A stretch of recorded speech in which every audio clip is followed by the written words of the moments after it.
حضرت عثمان بن عفان رضی اللہ تعالیٰ عنہ فرماتے ہیں، نبی کریم صلی اللہ علیہ وآلہ وسلم جب میت کے دفن سے فارغ ہوتے تو وہاں کچھ دیر رکتے اور فرماتے، اپنے بھائی کی مغفرت کی دعا مانگو اور اس کے لیے سوال و جواب کے موقع پر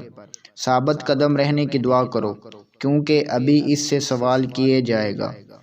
حضرت ابو ہریرہ رضی اللہ تعالیٰ عنہ سے روایت ہے کہ رسول اللہ صلی اللہ علیہ وآلہ وسلم نے فرمایا،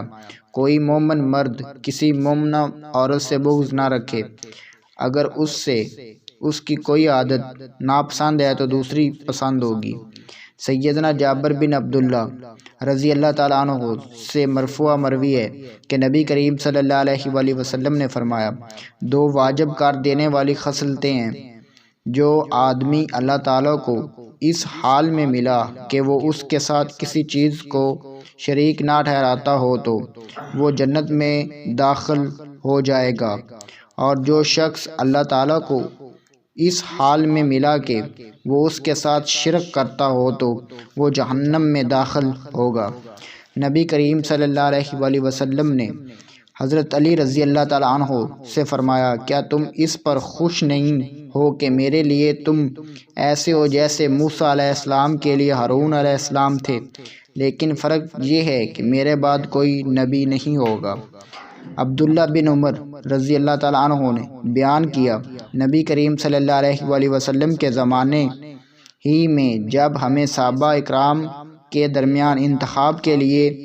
کہا جاتا تو سب میں افضل اور بہتر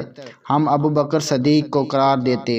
پھر عمر بن خطاب کو، پھر عثمان بن عفان کو۔ نبی کریم صلی اللہ علیہ وآلہ وسلم بیمار ہوئے اور جب بیماری شدت اختیار کر گئی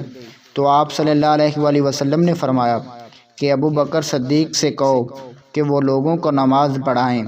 اس پر عائشہ رضی اللہ تعالیٰ عنہا بولیں کہ وہ نرم دل ہیں،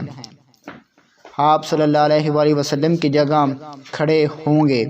تو اس کے لیے نماز پڑھانا مشکل ہوگا۔ آپ صلی اللہ علیہ وآلہ وسلم نے پھر فرمایا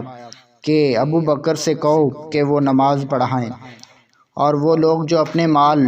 لوگوں کو دکھانے کے لیے خرچ کرتے ہیں اور نہ اللہ پر ایمان رکھتے ہیں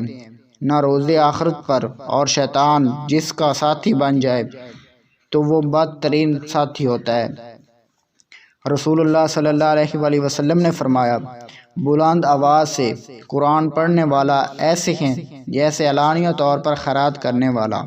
اور آہستہ قرآن پڑھنے والا ایسے ہیں جیسے چپکے سے خیرات کرنے والا۔